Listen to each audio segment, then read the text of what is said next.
Morning, friends. I'm Drakpa. Welcome. I just thought to share a few reflections today. As usual, first we always activate our worldview or our motivation, our view. And so connecting to the goodness of oneself and the goodness of all beings that bring up the really sizzling, genuine, kind of heartfelt motivation. Like what we're doing here, we're thinking of the Dharma, reflecting on it, trying to absorb the Dharma into our hearts. May this be the perfect conditions for the enlightenment of every single being, to be free of suffering and the causes of suffering, and to have happiness and the causes of happiness. So we include every single being, all the beings, ourselves too. So just kind of activating that rich motivation of bodhicitta, the awakened heart mind of enlightenment. Do that now.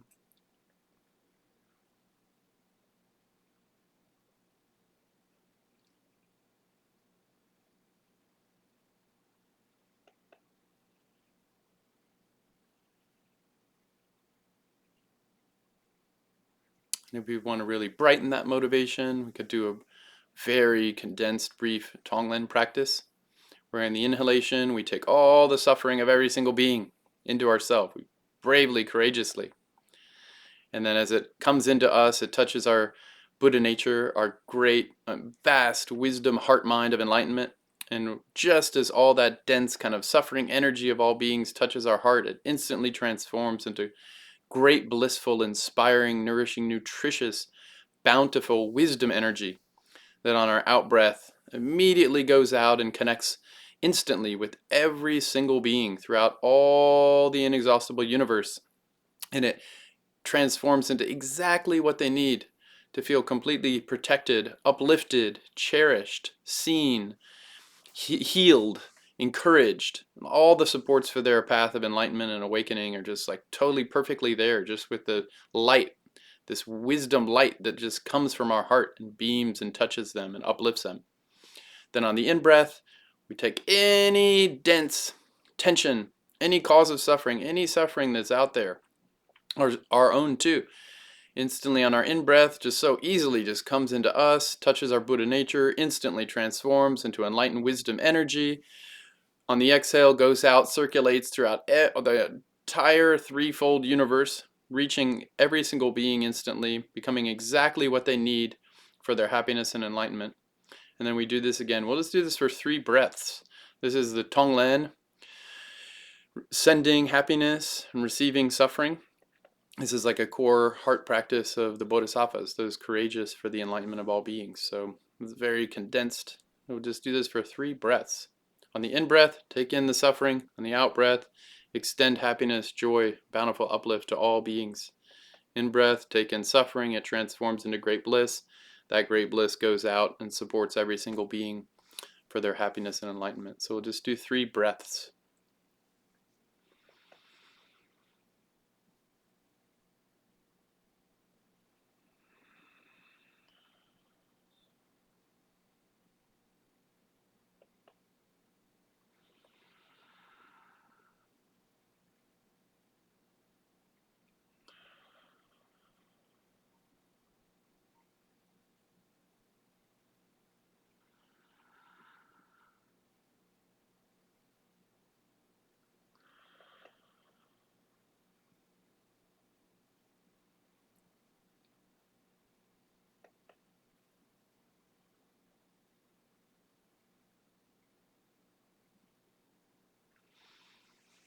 Wonderful. Thank you so much, friends. We are showing up for all beings as aspiring bodhisattvas, those who genuinely care about others, genuinely care about the sacredness, the goodness of beings, of their just their beauty, their intelligence, their goodness, their just vast diversity of talents and all the little intricacies and messinesses that make them exactly them. We care about these beings. We're committed to showing up for them, and this includes ourselves too. And this is a long path. It's inexhaustible, countless beings. And even my own mind and my own heart, it's so complex. Just these dense networks of all kinds of different habits and conceptualizations and emotions, and it's just such a very intricate web, isn't it? But we're committing to show up and to keep showing up, to keep coming back, to keep being present with our natural goodness and intelligence, this kind of compassionate insight, this compassionate kind of wisdom. We're committing to that. As like Tibetan Buddhists, as Vajrayana practitioners, that's like the beating heart of Tibetan Buddhism. It's called bodhicitta, heart mind of enlightenment. And so this inquiry, I thought I'm like exploring for myself, like I'm feeling through for myself. Like the inquiry is like, what if there is no answer? What if there is no answer to this mess, to this world, to all the complexities, to all the movements, to the different challenges and problems, the crises, the meta-crises, the longings and wonderings, the confusions? What if samsara is unfixable? What if it's really unfixable? What if the nature of samsara, of conditioned existence, of grasping and pushing away and like not showing up fully for like interdependence, for cause, condition, and effect, what if that is just its very nature is suffering, dissatisfaction, uncertainty, dis-ease, anxiety?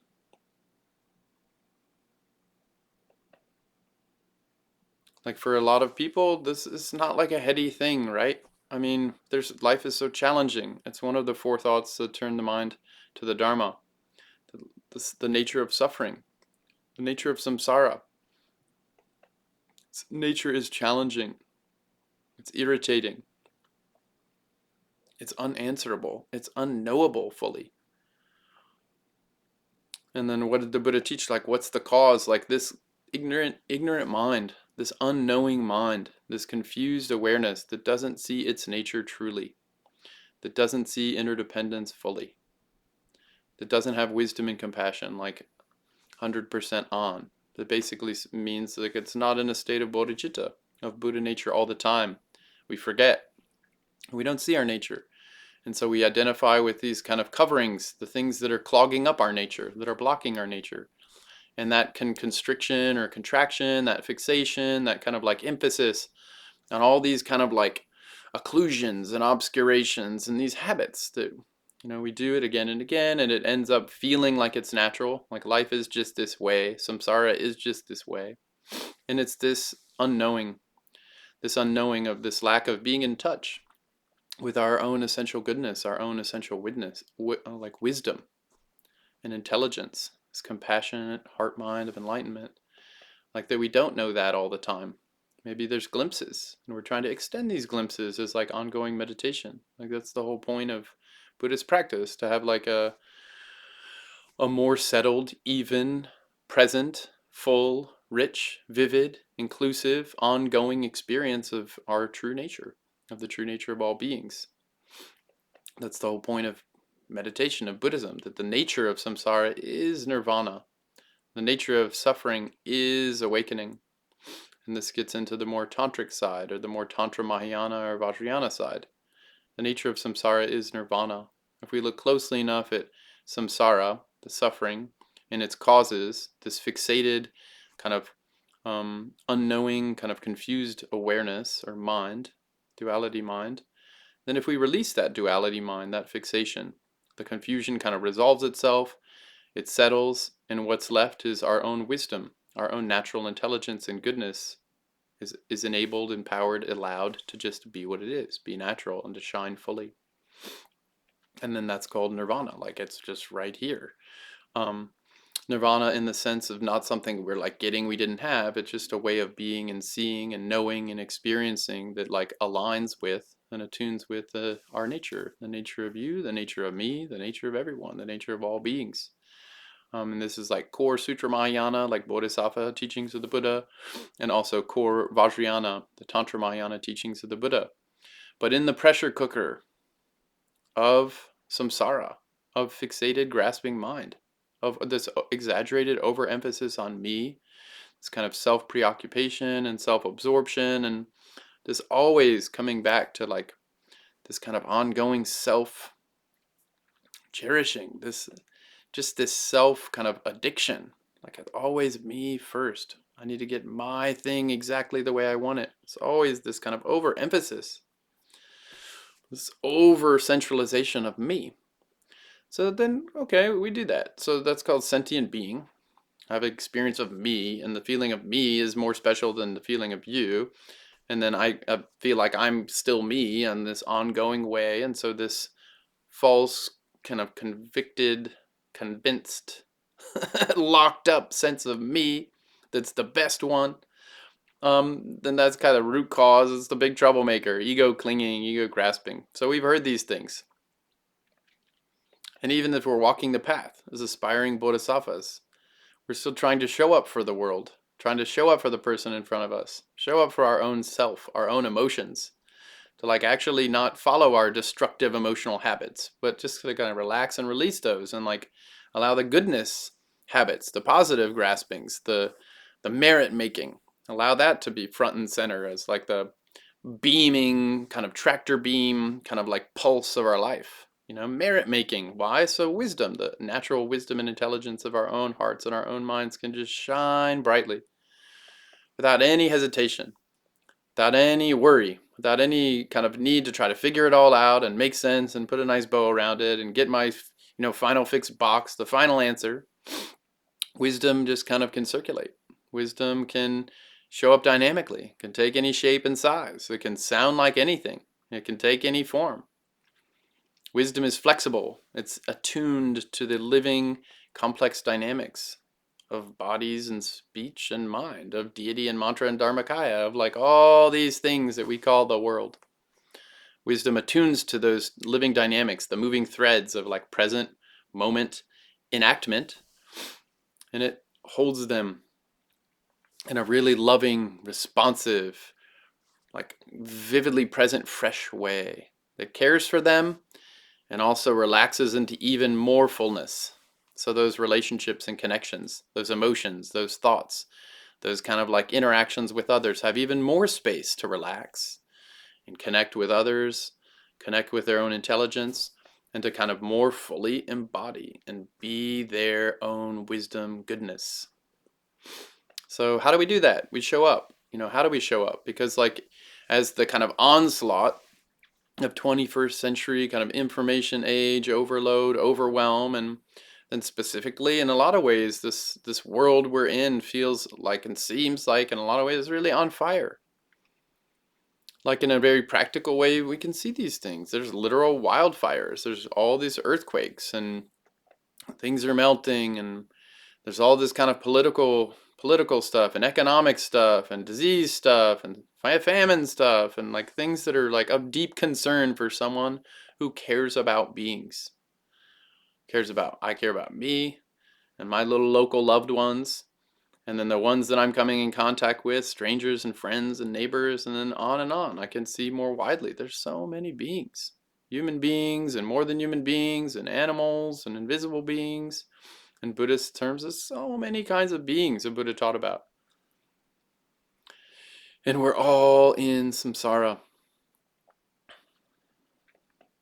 And all the different ways, like for each of us, the world is definitely on fire. And it's always been, and sometimes it burns hotter. And it's more confusing. And the circumstances we're in like are triggering or enacting. They're like calling us to become more destructive, more tense and more locked and more kind of like shut down and more reactive and more easy to fight and more easy to just forget the specialness of the moment, the specialness of being with someone, the beauty they bring, the intelligence I have. It's like when it gets really tight outside, our response can be to get really tight inside. And that's just called sentient awareness. It's just, it's what we've done. According to the Buddha, it's what we've all done for so long that it seems like samsara is the normal. It's this ultimate normal. Samsara is just the way it is. It's always something's wrong. And according to that state of mind, that way of holding, that way of fixating, duality clinging, duality mind, ego clinging, that is the nature of samsara, is nature of conditioned existence is suffering. But the Buddha said if we look closer with our own wisdom intelligence at how our mind works, how our heart works, how relationships work. We look closer and with greater analysis or loosening up of the rigid fixation, the overemphasis on exaggerated self-importance. We loosen that up. And all of a sudden there's more space in the room, more fresh air, a little wider perspective, a little more room for our heart to just beat. A little more kind of like time for our lungs to fill with a little more air. And we can connect. And we can be settled and like tap into our power. So Vajrapani is like the Buddha of power and skillful means. This is not something that's bad. The deep vitality, the lung, the wisdom, the lungta, this vital life force energy that has to be there to circulate in order for aliveness to happen. We can actually tap into that goodness we have, that we're always a part of this living kind of current of energy, of connection, of interdependence. We're always a part of it. And when we tune up with that, and we tend to go with a flow of all these beautiful, amazing, energetic, enlivened things happening. But we really do have to remember to like slow down and connect and tune into that. Because like so much when we're in emergency mode, and I could feel that, feel emergency mode, I don't want to be in a world where like everyone's just kind of like scavenging, trying to like keep their little, pockets safe and like kind of protect from invaders and stuff. That's called the animal realm. Always being hunted and always hunting.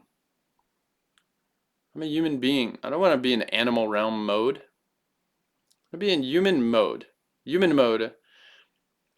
According to the Buddha's teaching, the big drawback, the big hesitation we have as human beings, sentient human beings, is a doubt and hesitation.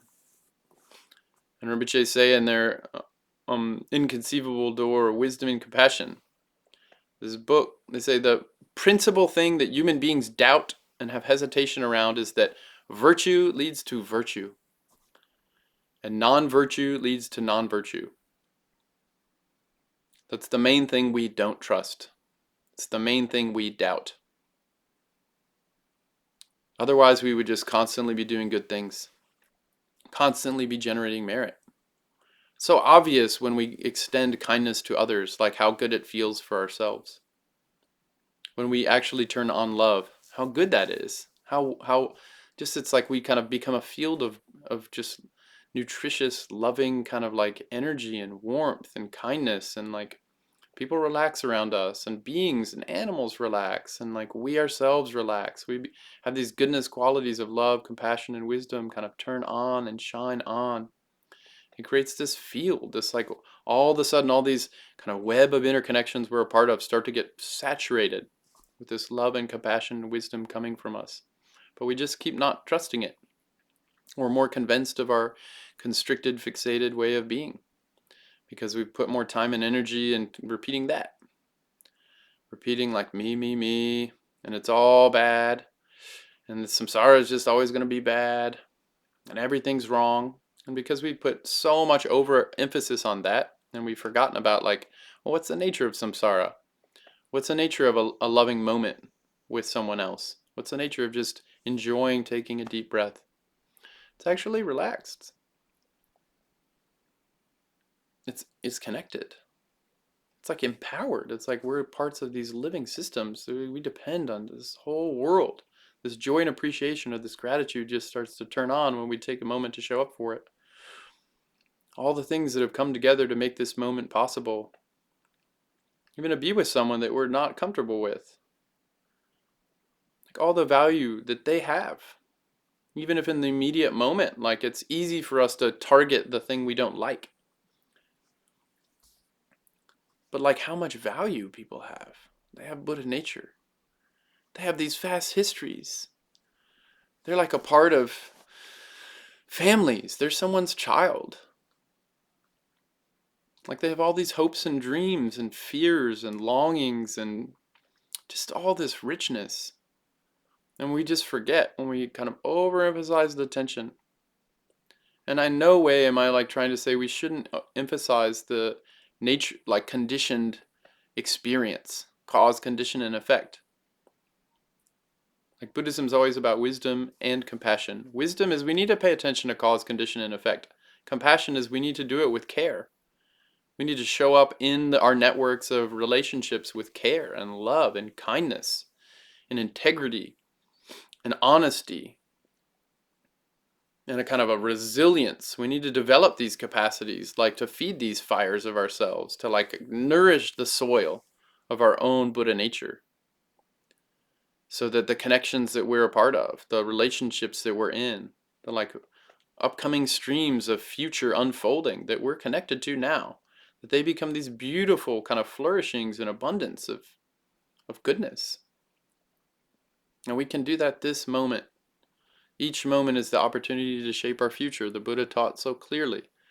Like in a moment of love and compassion and wisdom, it becomes the seed of all these future unfoldings of love and compassion and wisdom.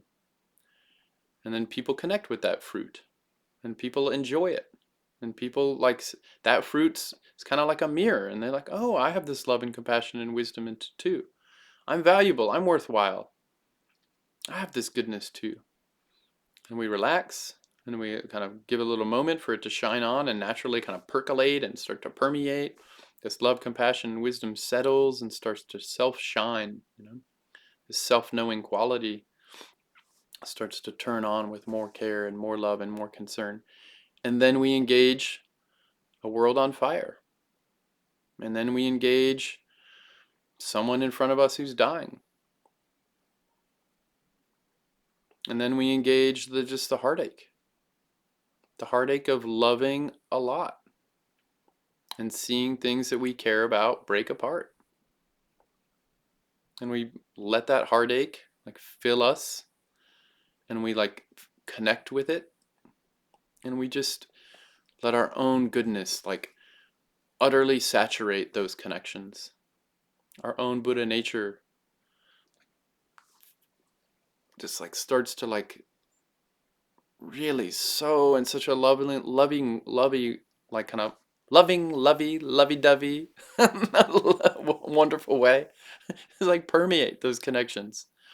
And we don't become heartbroken because we only showed up with care, but no wisdom. We become soft-hearted. We have so much care. Wow, there's a million things to break your heart, Tender heart. But the wisdom is like this goodness, this intelligence, this love and compassion and wisdom. And I can turn it on right now, and I can take this connection, this vulnerability, this fragileness of being an embodied, embedded, connected being, and I can start to like let my love and compassion circulate through those connections, those relationships, and these moments that I share with others that I'm a part of. I can let my love kind of start to seep through. And there's a great, tremendous power and relief in that. I don't have to fix this infinitely complex, dynamic, moving web of cause, condition, and effects. It's not my job to control it. I'm not trying to become an omnipotent God where it all goes my way. I'm here to show up with love, kindness, to be a reliable source of goodness. So when others engage with me, they know that like I'm going to do my best to like be there for them according to like whatever's available and whatever's healthy, whatever's virtuous according to the 10 virtues taught by the Buddha, whatever's mutually beneficial. I'll try to, as best as I can, honor the environment, honor the ecology, honor the you, and honor the me, and honor the we that comes together, that creates this shared moment of reality. I'll do my best to show up how your world is, how my world is, how they interact, what's available for more love and compassion and goodness to be there, according to what works for as many beings who are in these worlds. And that's the Bodhisattva path, to learn to do that more and more fully, more and more accurately, more and more kindly, more and more lightly, more and more playfully, more and more with like a deep, unwavering compassion. No matter how tight it gets, how hot it gets, how hard it gets, I am not going to respond with meanness. I'm not going to respond with a brokenness. I'm going to really connect to my Buddha nature. I am going to respond with deep integrity and love and just blazing, unassailable kindness. And that's like an aspiration we can make, because it's so much easier said than done. I am going to show up this moment and this day and tomorrow and on into the future with a deep, unwavering love and compassion and wisdom for every single being.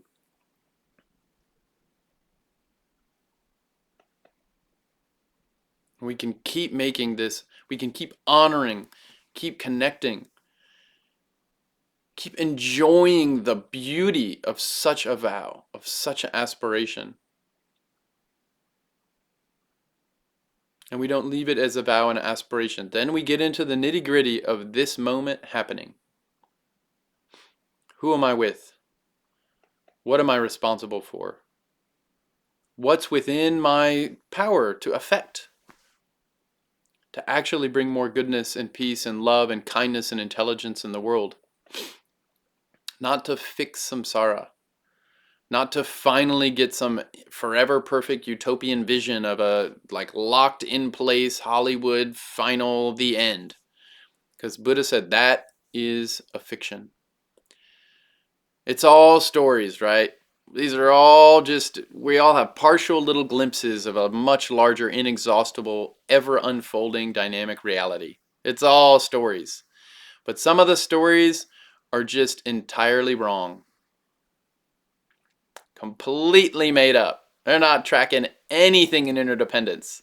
It's a total fabrication, total hallucination. And one of those total hallucinations that doesn't ever show up anywhere in any moment of experience ever is that samsara becomes fixable.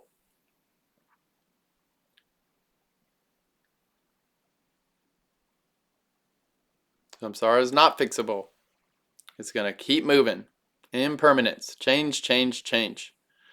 But what we can do is like not keep planting the causes of samsara, not keep believing in our own duality mind, our own fixated, tense, tightened, unloving, uncompassionate, unintelligent awareness. We stop watering that seed. We start loosening up our own goodness, our own intelligence and compassion. And all of a sudden we see, oh, samsara wasn't there.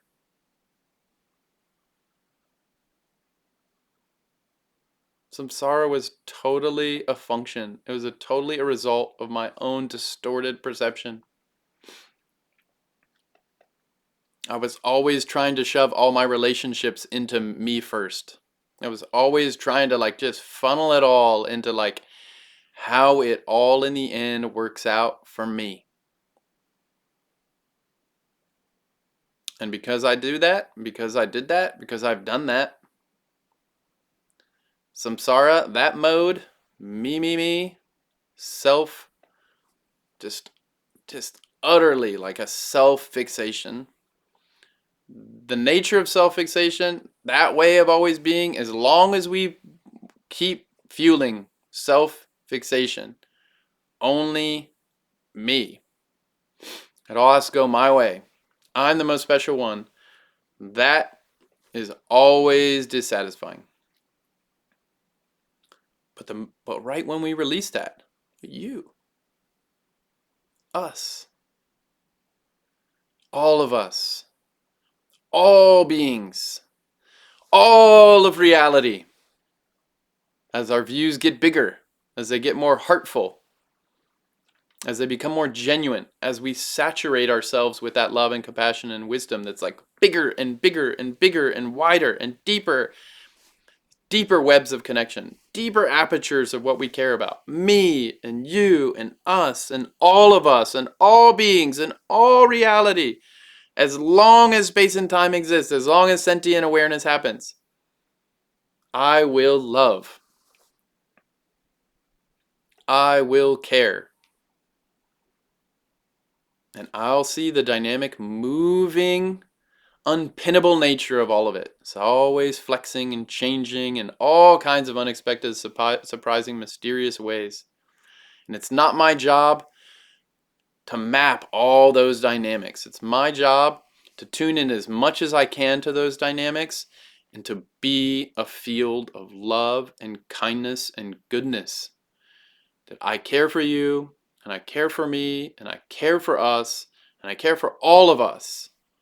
And to like have the most deep, unconditional, bright, relaxed love and compassion and wisdom that I'm available for right now, and then just let it be there and relax with it and let it kind of naturally sync up and do what it does.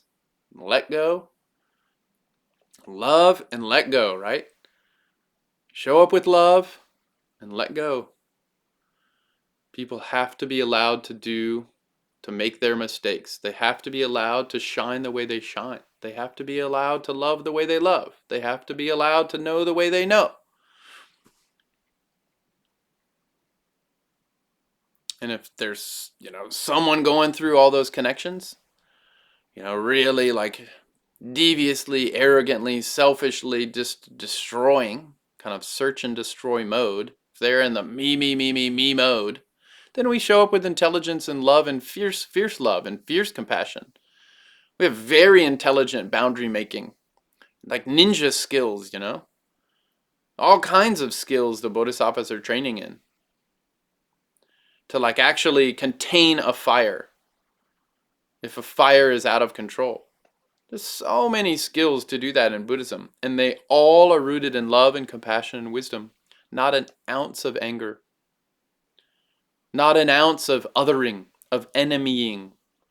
This person has no Buddha nature. This person's evil. Not true. They have Buddha nature, and look at how lost they are. Look at how confused they are. It's so sad.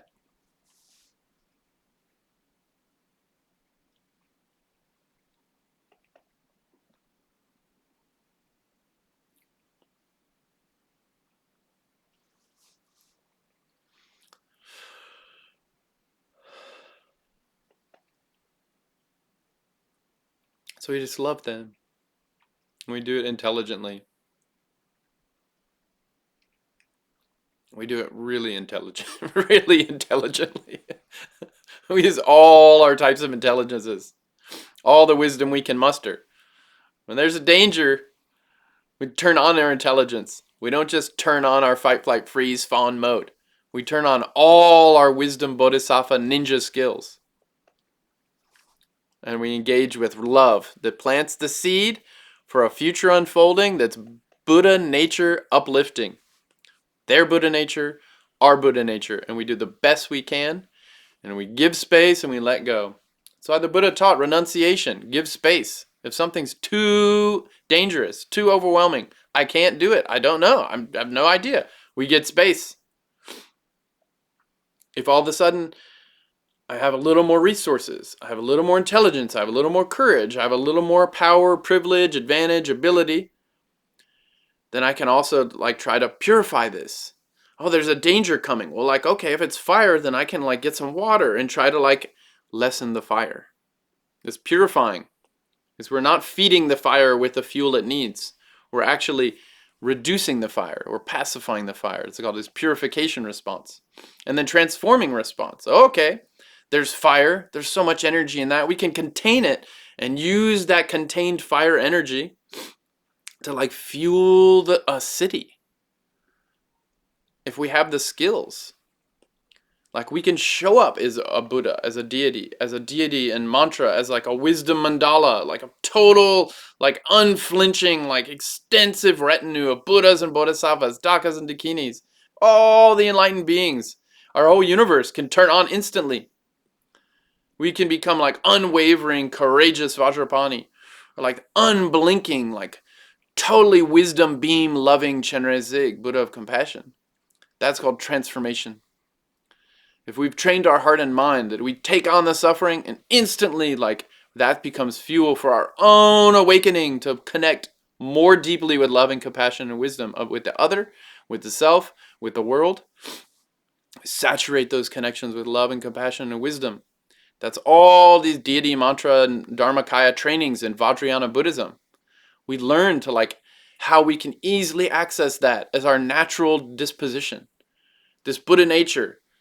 So when something comes up, we can work with it. And that's called transformation. But what we're doing is like we're responding as deity and mantra and Dharmakaya instead of responding as like distorted, broken me and like my kind of toxic speech response and then my fixated, shut down, negative, destructive self, other emotion baggage. Instead of doing that, we show up as deity. And all of our movements, our sound, our energy, our connections, our mantra. And everything is happening within this vast, limitless, boundless space of Dharmakaya wisdom mind. This dreamlike vast expanse of our unwalled, unbounded heart mind of enlightenment. Bodhicitta, Buddha nature. And then fourthly, if for each moment of experience there's no ninja move needed. There's no sense I need to twist something, turn something, transform something, purify something, get more space. No. If we're this kind of like connected to our nature, everything will undo itself. All the locks will unlock themselves. All the knots will untie themselves. The motion comes, it dissolves itself. The conception comes, it sees into its nature more fully. The kind of like relationship comes, it naturally becomes a part of a bigger system of interconnection.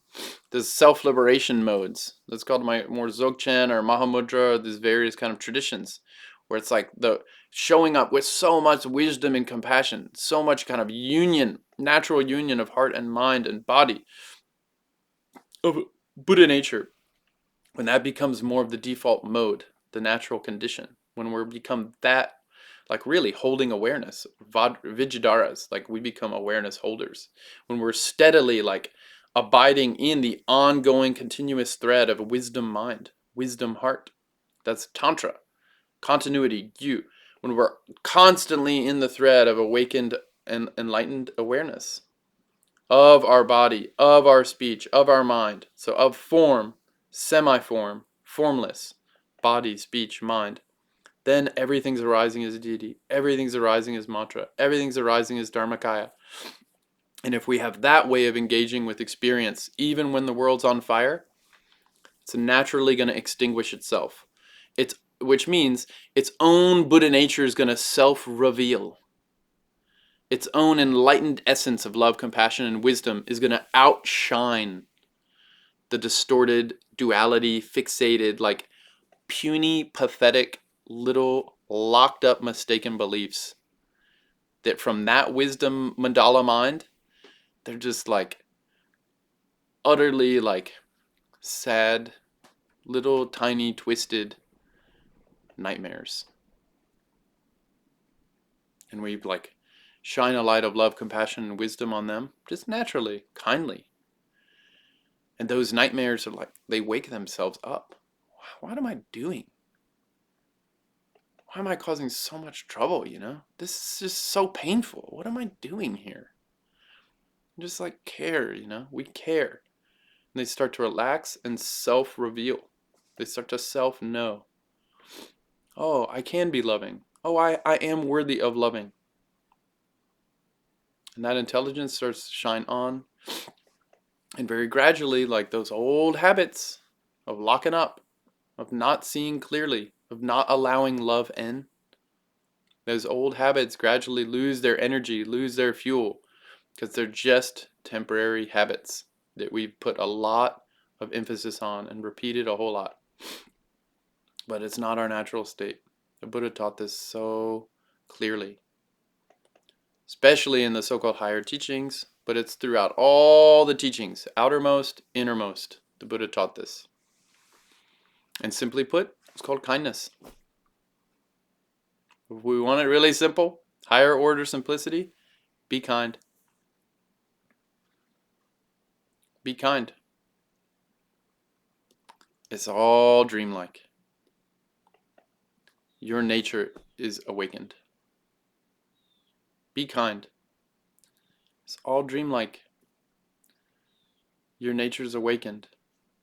This is Theravada, Sutra Mahayana, Tantra Mahayana. Be kind. Don't harm. It's all a dream. It's emptiness. This is all interdependence. It's all dynamic movement. Sutra Mahayana. You're Buddha. It's Buddha nature teaching. It's like the pinnacle of the Sutra Mahayana. You're Buddha. You don't just have Buddha nature. You're Buddha. You're like fully awakened body, speech, and mind. Deity, mantra, and dharmakaya. This becomes Tantra Mahayana or Vajrayana. Be kind. It's all dreamlike. You're already Buddha. I'm Buddha. And we start with that. Just come back to these core simplicities. And we kind of realign and settle and let that be a bedrock orientation of our lives. And then we kind of show up in this moment. Be kind. This is a dream. Be Buddha. Make it a good dream for all beings. For you, for me, for all those to come. For all the other kinds of beings that we're enjoying this space with. We're sharing this space with, even if we don't see them, even if we don't know them. There's so many beings everywhere. Be kind. This is all dreamlike. Make it a good dream. Good dream for you, good dream for me. According to what dream you want, what dream they want. As much as we can, make it a mutually awesome dream. You're Buddha. You're not bad. Connect to your own Buddha nature. You are Buddha. I am Buddha. Every being we meet is Buddha. We have this enlightened, ongoing, continuous thread of awakening. It's always there. Love that. Care for that. See that. That's a teaching to myself. Be kind, Drakpa. This is all just a dream, Drakpa. You're Buddha, Drakpa. Love you. Hope it's helpful. This is me just self-soothing when the world's on fire. Be kind. This is just a dream. Make it a good dream. Why? How? Use my wisdom of Buddha nature. Use my Buddha mind. Whatever you call it. Use my intelligence to show up with more love and more compassion, more wisdom right now with whoever I'm with. If I'm alone, with myself, and with all the infinite beings I'm always connected with. And they're always in the space anyway, whether I see them or not. Love you, friends. I'll just do a quick dedication. Any merit, there was a value or positive uplift or benefit, any positive thing, may that become the cause, the perfect cause and conditions.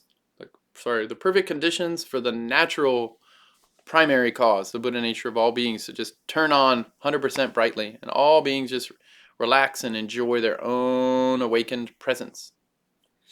May this become those perfect conditions. By this merit, may all obtain omniscience. May it defeat the enemy wrongdoing. From the stormy waves of birth, old age, sickness, and death, from the ocean of samsara, may I free all beings. Precious bodhicitta, and those without it, may it be generated. And those who have it, may it never diminish, but always continue increasing. Deity, mantra, dharmakaya, are the nature of appearance, sound, and awareness, the pervasive kaya and wisdom display of the Buddhas. May practitioners of the profound and secret great perfection remain inseparable from the innermost one-taste awareness of wisdom mind.